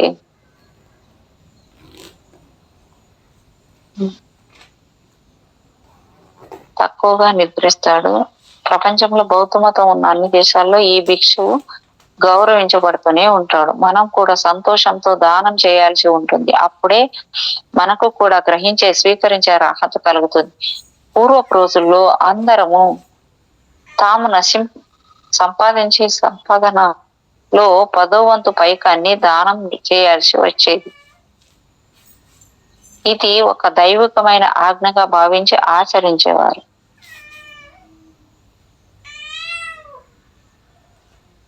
టెన్త్ 10వ తరగతి 10వ వంతు అనే ఆంగ్ల పదం చివరికి టిత్ గా రూపాంతరం చెందింది. అందరి జీవితాల్లోనూ ఓ అంతర్భాగమైంది. ఇంగ్లాండ్లో చర్చిలు అందరి సంపాదన మీద ఓ టిత్ పన్నును విధించేది. యావత్ ఆస్తి మీద కూడా ఈ పన్ను వసూలు జరిగేది. చర్చిని నిర్వహించేందుకు, దాన్ని నమ్ముకొని జీవనం సాగిస్తున్న ఉద్యోగుల జీతభత్యాలకు ఈ ధనం ఉపయోగపడేది. ఇలా చాలా కాలం జరగక పలువురు భూస్వాములు గగ్గోలు పెట్టి ఇంగ్లీష్ కోర్టులో వ్యాఖ్యలు నడిపారు.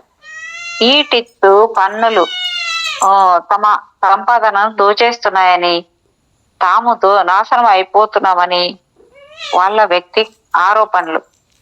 నిజానికి వాళ్ళు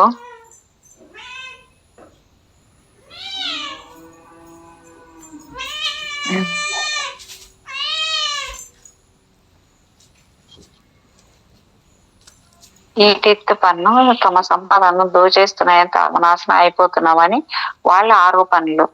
నిజానికి వాళ్ళు నాశనం అవుతున్న సంతోషంతో ఆ పన్నును చెల్లించకపోవడం వల్లనే ఏడుస్తూ దానం చేసే దానికన్నా అస్సలు దానం చేయకపోవడమే ఉత్తమం.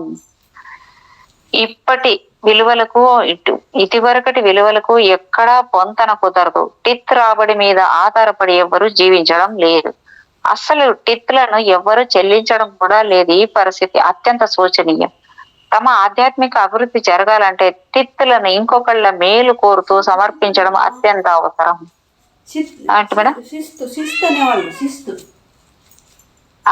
అంటే అది పన్ను శిస్తు కాదు మేడం. ఇది టిత్ అంటే టిప్స్ ఇస్తాం చూడండి, మనం ఎవరికన్నా ఏదన్నా ఇచ్చేదాన్ని, దాని గురించి ఇచ్చాడు ఇక్కడ. మనం ఏది ఇంత పర్సెంట్ అని మనం కొంచెం ఇస్తేనే దాని నుంచి మనకు అభివృద్ధి అవుతాది అనేది కూడా చెప్తున్నారు ఆయన. అంటే ఈ ఎవరు చెల్లించడం కూడా లేదు. ఈ పరిస్థితి అత్యంత శోచనీయము. అంటే అంతా మనం ట్యాక్స్ రూపంలో కడుతున్నామని ఏడ్చుకుంటూ కడుతుంటారు చూడండి. దానికి మిగిలించడానికి మనం ఇల్లు అదో సైట్ కొని దాన్ని కూడా మిగిలియాలని చేస్తాం చూడండి. ట్యాక్స్ బెనిఫిట్ అంటాం చూడండి మేడం. అదంతా ఏది బెనిఫిట్ కాదు, మనకి అంకరంతా సమస్యలే తెచ్చి పెడతాం అని అంటున్నారు అక్కడ. అంటే అత్యంత అవసరం అది. ఇది అంటే ఇంకొకళ్ళ మేలు కోరుతూ సమర్పించడం అత్యంత అవసరము. పరులకు మీరు చేసే సహాయం నిజానికి మీకే ఎక్కువ శ్రేయస్సును కలిగిస్తుంది. ఒక్క మాటలో చెప్పాలంటే ఇతరులకు మనం చేసే సహాయమే మనల్ని ఉత్తమ అవధానానికి తీసుకువెళుతుంది. ఎటువంటి భక్తి ఆధ్యాత్మిక తెలియని ప్రముఖ వాణిజ్యవేత్తలు కొందరు ఇతరుల మేలు కోసం తమ సంపాదనలో 10వ వంతు సంతోషంతో సమర్పిస్తూ ఉండడం మాకు తెలుసు. ఇంకా స్పష్టంగా చెప్పాలంటే తమ మేలు కోసమే వారు ఆ పని చేస్తున్నారు. ఓ మత సందేశానుసారం వారు ఆ పనిని చేయడం లేదు. అత్యంత శ్రద్ధతో కఠిన నియమాలతో నిండి ఉన్న వారి వ్యాపార ధోరణే వాళ్ళకి ఈ చక్కటి పద్ధతిని నేర్పిస్తూ ఉంది. నీటి మీదకు వదిలిపెట్టబడిన బ్రెడ్ ముక్క 1000 వెనక్కు తిరిగి వస్తుంది అనే సత్యాన్ని వాళ్ళ లెక్కల పుస్తకాలు స్పష్టంగా రుజువు చేస్తూ వాళ్లకు ఈ దివ్య సందేశాన్ని అందిస్తోంది. ఇది ఎలాగ మేడం? నీళ్ళ మీద వదిలిపెడితే బ్రెడ్ ముక్క 1000 అవుతుందా? నాకేమైందో అందో అర్థం కాలేదు. వింటున్నారా మేడం?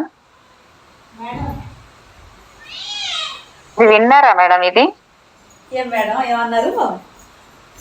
నీటి మీదకు వదిలిపెట్టిన బ్రెడ్ ముక్క 1000 వెనక్కి వస్తుందంట. అది ఎలా మేడం? ఎలా వస్తుంది? మునిగిపోతుంది కదా.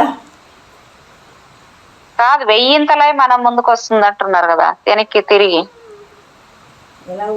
అంటే ఆ సత్యాన్ని వాళ్ళ లెక్కల పుస్తకాలు స్పష్టంగా రుజువు చేస్తూ వాళ్ళకు ఈ దివ్య సందేశాన్ని ఇచ్చాయంట మేడం.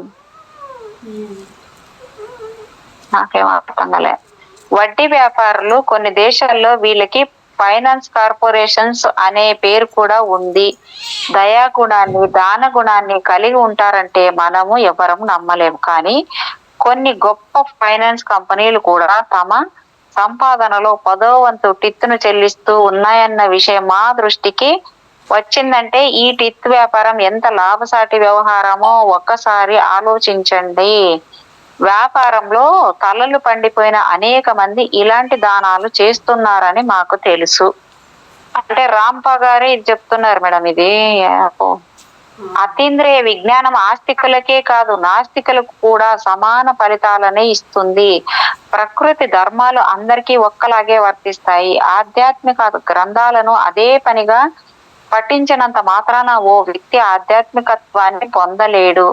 ఉత్తినే పుస్తకాలు చదివే వ్యక్తి తాను అభివృద్ధి చెందుతున్నట్లు భ్రమపడుతూ ఉండవచ్చు. అంతే తప్ప అక్షరం ముక్కలన్నీ కూడా ఆ వ్యక్తి మెదడును చేరకుండా శూన్యంలోకే పయనిస్తుంటాయి. అతని కళ్ళలోంచి తాను ఓ దివ్యాత్మ అని ఆ వ్యక్తి తనని తాను మభ్యపెట్టుకోవడం మాత్రం జరుగుతుంటుంది. ఇంకొకళ్లకు సహాయం చెయ్యలేని ఇలాంటి స్వార్థ జీవులకు అభివృద్ధి అసంభవము. పరుల మేలు కోరేవాడు ఆధ్యాత్మిక అభివృద్ధిని సాధిస్తాడు. తనకు తాను సహాయం చేసుకోగలుగుతాడు. ఇంకొకరికి సహాయం చెయ్యడం సరైన పద్ధతి అని, విద్యుక్త ధర్మమని, లాభసాటి వ్యాపారం కూడానని మేము పునరుద్ఘాటిస్తున్నాము. సహాయం చేసే వ్యక్తికే ఈ పద్ధతిలో సహాయం లభిస్తుంది. టిత్ అంటే మనం ఇదివరకే తెలుసుకున్నట్టు 10వ వంతు అని అర్థం. ఇదొక జీవన విధానం. ఇచ్చేవాడే పుచ్చుకోగలడు. ఈ వాక్యాలను వ్రాస్తుంటే మరో వ్యక్తి గుర్తుకొస్తున్నాడు. ఈయనకి ఎంతో సహాయాన్ని మేలును మేము అందించాల్సి వచ్చింది. డబ్బులు ఖర్చు పెట్టి మరీ హితవు చెప్పాల్సి వచ్చింది. కొంత సమయాన్ని కూడా ఈయన కోసం వెచ్చించాల్సి వచ్చింది. గొప్ప ఆధ్యాత్మిక తత్వాన్ని ఈయనకు బోధించవలసి వచ్చింది. వరుసగా ఒకదాని వెంట మరో కష్టం, ఒకటి వెళ్లేలోగా మరొకటి ఆయన్ని పట్టుకొని వేధించాయి. అప్పుడే విత్తనాలు చల్లబడిన పొలం మీదకు పక్షుల గుంపులు వచ్చి వాలినట్లు ఈయనకి మేము దాన గుణాల్ని అలవాటు చేసుకోమని ఓ సలహా ఇచ్చాం. ఈ సలహా వినగానే ఆయన మా మీద మండిపడ్డాడు. ఆయన ఎందరికో తాము చేసిన సహాయం గురించి చెబుతూ ఆ విషయాలన్నీ రుజువు చేస్తున్న వార్తాపత్రికల్లోని వార్తలను కూడా ఎత్తి చూపించాడు. ప్రాంతీయ వార్తాపత్రికల్లో ప్రచురించే పద్ధతిలో దానాలు చేయకూడదని మా వాదన. ఎన్నో పద్ధతుల్లో దానాలు చేయవచ్చు. మన సంపాదనలో పదోవంతు ద్రవ్యాన్ని సత్కార్యాలకు వినియోగించడం మాత్రమే కాకుండా ఇతరుల ఆధ్యాత్మిక అభివృద్ధి కోసం కూడా సహాయం చేయవచ్చు. లేదా విపత్తులో అలమటిస్తున్న వారిని అనునయ వాక్యాలతో సేద తీర్చే ప్రయత్నము చేయవచ్చు. ఆర్తులకు మనం చేసే సహాయము మనకు మనం చేసుకున్నట్టే లెక్క. ఓ వ్యాపారంలోని పెట్టుబడి అనేక సార్లు తిరిగి వ్యాపారం అభివృద్ధి చెందే విధంగానే మన దాన గుణం కూడా పలుమార్లు ఆవృతమైనప్పుడే మనము ఫలితాలను సాధించి గ్రహించగలిగే స్థితిని సాధించగలుగుతాము. ఇంకొకళ్లకు మనం సహాయం చేసి తీరాలి. అప్పుడే మనకు సహాయం లభించవచ్చు. ఇంకొకళ్ళ మీద జాలి పడలేని మనము మనకు సహాయం కావాలని అర్థించడం కేవలం హాస్యాస్పదం, అవివేకం, వృధా కూడా. అలాగే అర్హత ఇవ్వడం వల్లనే మనకు కలుగుతుంది. అందువల్ల దాన గుణాన్ని అభ్యసించండి. ఎంత ద్రవ్యాన్ని దానం చేయగలరో నిర్ణయించుకోండి. ఏ సహాయాన్ని చేయగలరో నిర్ణయించుకోండి. ఏ పద్ధతిలో సహాయాన్ని చేయాలో నిర్ణయించుకోండి. మీ ఆలోచనలను ఆచరణలో పెట్టండి. 3 నెలల పాటు ప్రయత్నించండి. 3 నెలల తర్వాత చూసుకుంటే మీ జేబులు ఆధ్యాత్మికంగానో డబ్బులతోనో లేక 2 విధాలుగా కూడా నిండుకోవడాన్ని మీరు గమనించవచ్చు. ఈ పాఠాన్ని బాగా అధ్యయనం చేయండి. గుర్తుంచుకోండి, సహాయం చేస్తేనే సహాయం. మేడం నేనేమంటానంటే, ఇస్తే నాకు వస్తుందని చేయడం పక్కన పెడితే, ఒకప్పుడు మీకు ఒక గత 20 years ముందు ఇవి లేవు, ఈ డబ్బులు లేవు. పంటలు పండించడం, పాడి పంట ఉండింది. అవే ఇచ్చేవాళ్ళు కదా మేడం. అదే మేడం, పాడి పంట ఉండింది. పాడి పంట ఉంటే ఏం చేసేవాళ్ళు? ఇప్పుడు నా దగ్గర నేను పండించాను, ఇంకొకరు నా దగ్గరకు వస్తే వాళ్ళకి ఇచ్చేవాళ్ళు దాన్ని. నేను ఎక్స్చేంజ్ ఉండింది, ఇచ్చి పుచ్చుకోవడం. ఇప్పుడు మీకు మనకు తెలిసిన పొద్దున్నే అమ్మ బియ్యం ఉంటే ఒక 2 kgs ఇయ్యి, లేదా పప్పు ఉంటే ఇయ్యి, ఉప్పు ఉంటే ఏదో వచ్చేవాళ్ళు ఇండ్లకి. తీసుకుపోయేవాళ్ళు, మళ్ళీ వాళ్ళు తెచ్చుకున్నప్పుడు మనకి ఇచ్చేవాళ్ళు. అవును మేడం, ఆ పద్ధతి వల్లే వాళ్ళు అప్పుడు బాగున్నారు, సుఖంగా సంతోషంగా. ఇచ్చి పుచ్చుకునే వాళ్ళు. అంటే అక్కడ ఏముంది, నీ దగ్గర ఉండింది మిగిలిపోయి వేస్ట్ అయ్యి అట్ట మురగ పెట్టుకుంటే ఏమొస్తుంది, పక్కన వాళ్ళకి ఇచ్చావనుకో వాళ్ళ అవసరం తీరుతుంది, మళ్ళీ నీకు అవసరం అయినప్పుడు నీకు వస్తుంది. తర్వాత ఎనర్జీ అంటే ఎక్స్చేంజ్ అంటే ఏంటి? ఎనర్జీ, నా ఎనర్జీ నీకు, ఎనర్జీ నేను తీసుకోవడం. ఈ పద్ధతి నీకేమొస్తుంది, పాడైపోతుంది, కానీ నీకు మళ్ళీ కావాలన్నప్పుడు నీకు దొరకదు కదా. నేను అదే మేడం, నేను అదే చెప్తున్నాను. డబ్బులైనా వస్తువులైనా నేను లాస్ట్ ఇయరే జ్ఞానమైనా కూడా ఎందుకు పంచిపెట్టమన్నా, నీతోనే పోకూడదనే కదా మేడం. అవును అవును అవును. నాకు అదే లాస్ట్ ఇయర్ వచ్చింది మేడం, ఇది చెయ్యాలి మేడం, దీన్ని అమలు చేయాలంటే వస్తువులు కూడా ఇంట్లో పనికిరాని వస్తువులు ఉంటాయి. అంటే పనికిరాని వస్తువులు అంటే ఇప్పుడు వాడకుండా ఉపయోగపడతాయి మేడం. అవి అవి అవసరమైన వాళ్ళకి అవి వాడుకుంటారు కదా. ఇప్పుడు 4 ఫ్యాన్లు ఎక్స్ట్రా ఉండొచ్చు, చెప్తా నాకు కావాలంటే నేను ఒకటి తీసుకుంటాను. ఇప్పుడు నేను వాడుకుంటాను. నా దగ్గర 4 ఏవో మిక్సీలు ఉండొచ్చు ఎక్కువగా, అది నేను ఒకరికి ఇచ్చాను, అది వాళ్ళకు ఉపయోగపడతాయి కదా. అవునవునవును మేడం. అది ప్రతి విషయంలోనూ ఉండాలి మేడం, ఇది ప్రతి విషయంలోనూ ఉండాలి. అదే చెప్తున్నా. అట్లా వస్తువుల కాడ నుంచి డబ్బులు కూడా ఇప్పుడు భయం మేడం. ఎందుకు భయము? ఇస్తే అమ్మో మళ్ళీ ఇస్తారు ఈరోజు భయం. ఎందుకు అట్లా? డబ్బు ఆశతోటి నీకు ఇస్తే ఏమొస్తుంది, ఇంకా నా ఆడిస్తే వడ్డీ వస్తుంది అన్నట్టు అన్ని వ్యాపారాల మీద దృష్టి మళ్ళీ వ్యాపారాలు పెట్టుకోమరిగి డబ్బులు ఎవరు ఇచ్చిపుచ్చుకోవట్లేదు. భయం భయం, ఇస్తే ఎగ్గొట్టేస్తారనేసి ఇస్తారో మేడం. ఎగ్గొట్టిన కూడా ఉన్నారు కదా మేడం, అట్లా కూడా మిస్యూజ్ అయినాయి కదా పాపం. అవును నిజమే. ఎందుకు అలా అయింది? డబ్బు డబ్బు డబ్బు డబ్బు అని డబ్బు వ్యామోహంలో పడి అంత డబ్బుతోనే కొలతలు వచ్చాయి. ఇక్కడ మనుషులతో ప్రేమ అభిమానాలతో వస్తువులతో కొలతలు పోయినాయి, డబ్బుతో కొలతలు వచ్చాయి. కాబట్టి డబ్బు ప్రాముఖ్యత, కాబట్టి మనుషుల కన్నా ప్రేమల కన్నా బంధుత్వాల కన్నా డబ్బు విలువ